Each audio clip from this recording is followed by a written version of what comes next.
ఓటీటీలో చాలానే యాక్షన్ సినిమాలు వస్తుంటాయి. కానీ వాటిలో కొన్ని మాత్రమే చివరి వరకు మనల్ని స్క్రీన్‌కి అతుక్కుపోయేలా చేస్తాయి. అలాంటి సినిమాల్లో 'ద డెబ్ట్ కలెక్టర్' కూడా ఒకటి. మరి ఈ మూవీ స్టోరీ లైన్ ఏంటి? ఏ ఓటీటీలో స్ట్రీమింగ్ అవుతుంది అనే విషయాలు తెలుసుకునే ముందు ప్లీజ్ ఒక లైక్ చేసి సబ్స్క్రైబ్ చేసుకోండి భయ్యా. థాంక్యూ. మొదట ఇదొక సాధారణ డెబ్ట్ కలెక్టర్ కథలా కనిపిస్తుంది. అప్పులు వసూలు చేయడమే అతని పని. కానీ ఒక చిన్న అసైన్‌మెంట్ కోసం వెళ్ళిన తర్వాత అతని జీవితమే పూర్తిగా మారిపోతుంది. అక్కడ నుంచి ప్రతి నిమిషం కొత్త ప్రమాదం, కొత్త అనుమానం, ఎవరిని నమ్మాలి, ఎవరిని నమ్మకూడదు అనే పరిస్థితి వస్తుంది. అసలు డబ్బు కోసం వెళ్ళిన హీరో చివరికి తన ప్రాణాల కోసం పోరాడాల్సిన పరిస్థితి ఎందుకు వచ్చింది? అదే ఈ సినిమా అసలు కథ. సినిమా మొదటి 20 నిమిషాలు కాస్త నెమ్మదిగా అనిపించవచ్చు.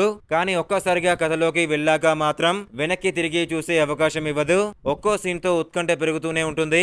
యాక్షన్ సన్నివేశాలు చాలా రియలిస్టిక్ గా ఉంటాయి. అవసరం లేని హీరోయిజం కూడా లేకుండా కథకు తగ్గట్టుగా తెరకెక్కించారు. అందుకే ప్రతి ఫైట్ మరింత ఇంటెన్స్ గా కనిపిస్తుంది. అయితే ఈ సినిమా అందరికీ నచ్చకపోవచ్చు. ఎందుకంటే కథలో కొన్ని విషయాలు ముందే ఊహించే అవకాశం ఉంటుంది. అలాగే మొదటి భాగం కొంచెం స్లోగా అనిపిస్తుంది. కానీ ఓపికగా చూస్తే తర్వాత మంచి ఎంగేజ్మెంట్ ఇస్తుంది. మీకు యాక్షన్, క్రైమ్, సస్పెన్స్ సినిమాలు ఇష్టమైతే ఈ సినిమాను ఒక్కసారి తప్పకుండా చూడొచ్చు. భారీ టిష్యూలు ఆశించకుండా చూస్తే మంచి ఎక్స్పీరియన్స్ అయితే ఖచ్చితంగా ఇస్తుంది. నా రేటింగ్ వచ్చేసి 3.8/5.